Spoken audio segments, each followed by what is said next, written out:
So you mentioned like Avatar is like a superhero, and one of the things that we see a lot for superheroes is Batman. When he was younger, his parents were killed, and he saw that. Right. So I believe, and maybe I'm wrong, is that adversity takes us into stepping back and looking at the elements. Yeah, for sure. And even if we were to think about that story of Batman, right? Like, it was that deep sorrow. It was that, you know, like desire for justice that propelled him to like all the things that he wind up doing later. And whether or not you're like a lover of the Batman character or not, maybe you're more of a lover of the Superman character versus the Batman character. What is really true about the Batman is that he really used his emotions, those intensities of the emotion, to propel action. Like really savvy action, right? Like using technology, being really intellectually savvy. And if you're familiar with those stories, that's why they would say that Batman would always win over Superman, because Batman was a little bit more ruthless and he'd be willing to like, without as much mercy or forgiveness than Superman, who was just very against, that type of behavior. So a lot of times people look at superheroes as privileged because everybody adores them. Not everybody. A lot of times the people don't like them because the superheroes, a lot of times he or she puts the police and a lot of government organizations, they don't need them as much because they have this one person that's standing up for everybody. But a lot of times in the privilege conversation, people are thinking of victims. They're holding victims up in society, or there's a large percentage of people that feel that they're holding victims up, but people of privilege, they're not necessarily holding them up. But a lot of people don't intuit into what the opposite of privilege is, and after a lot of reflection because of the adversity I had been through, I noticed that adversity was the opposite of privilege, and a lot of times adversity is more sustainable.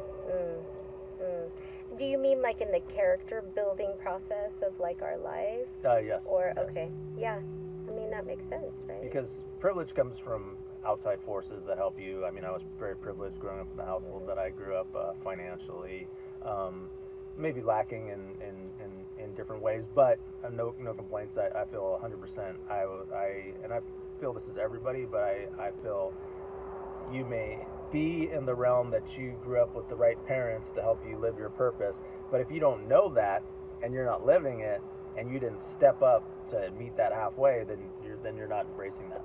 Yeah. Yeah. Truly, the way that I kind of view this topic of like adversity or lack of privilege and privilege is like the yin and the yang. They're complementary aspects of the same energy. So let's go back to the superhero conversation. Okay. Like, sometimes people just view someone who is in full awareness and using their power in this super way as privileged. But they don't know all the things that they had to endure in order to utilize that superpower, right? So superheroes also have adversity, like the Batman story. The Superman story also has adversities, And I really believe strongly that just as much as you are privileged, there are aspects of adversity that we have to experience, whether that's the internal or the external or whatever other dynamics that we might encounter. So they very much are maybe not opposing or opposite sides, but they are kind of like they have that relationship where they support each other, they're part of each other. And I'll share a story, a personal story. So like all my life I've always felt like I like knew things, or like I had like the airy energy that I carry, like a lot of thoughts, and I'm very introspective. I've always been very reflective. So it'd always be like analyzing and thinking and about things, and on one end that could cause a lot of adversity because hello, you're a little bit crazy because you're always thinking and thinking and thinking. But that level of superpower has enabled me to be very aware and very observant of my world. It's made me fascinated about people and what they experience and go through in life. And so, me knowing a lot of things when maybe other people aren't as reflective as I would be, it would be mirrored back to me as like a problem. And as a young person, I internalized kind of this like intuitive knowing as a problem. And so it was my adversity. It was challenging to walk around feeling like I like had an intuitive knowing about things, or I just had a sense about things. But because I had that reflection back, that social adversity got internalized, and then I would doubt myself. I would doubt what I felt or felt a sense about that in fact influenced all of my relationships that I had. And just as much as it might have negatively impacted me, it did positively as well, because it propelled me to, okay, well, maybe I'm not correct in this knowing. I'm going to ask questions, and I'm going to observe, and I'm going to invest time in getting to know different types of people and push the boundaries of my belief systems and what I think I know, which over my lifetime has become an amazing aspect of my superpower. And now I'm more willing to trust that intuitive knowing that I just have. And I'm less likely to succumb to like negative feedback around that. So yeah, they're complementary. Echoing what you're saying, and even though we've known each other not a short time, but a short time, I had a lot of mentors that were very much on me, even though they were giving me a lot of stuff to think about. They were saying I was thinking too much.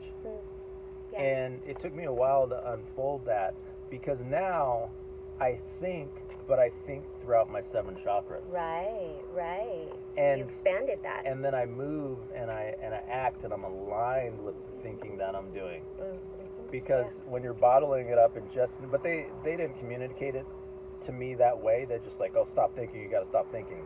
And then they gave me so much things to think about. And then they're adding a lot of information, and they seem like they're much more thinkers than me. But it's about moving in the world and being in alignment with that and those intentions that you're setting in. So thinking throughout your chakras and not letting too much doubt. I was going to say not letting doubt sip in, but not letting too much doubt, because that could be a problem the other end. If you're just like not doubting yourself at all, then you're not there's no question.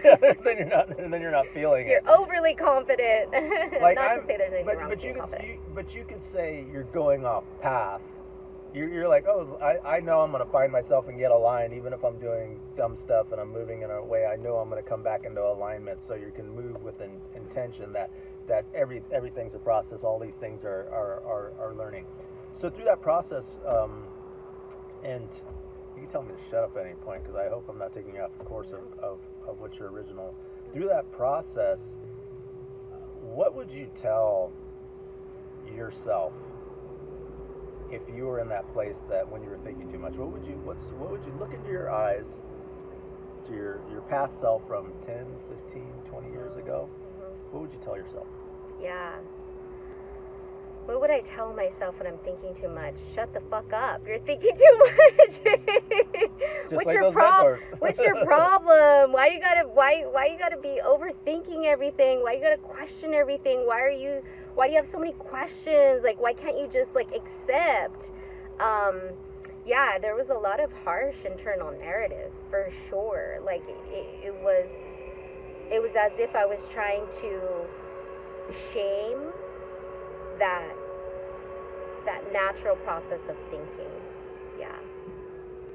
And then I realized that voice wasn't actually my voice.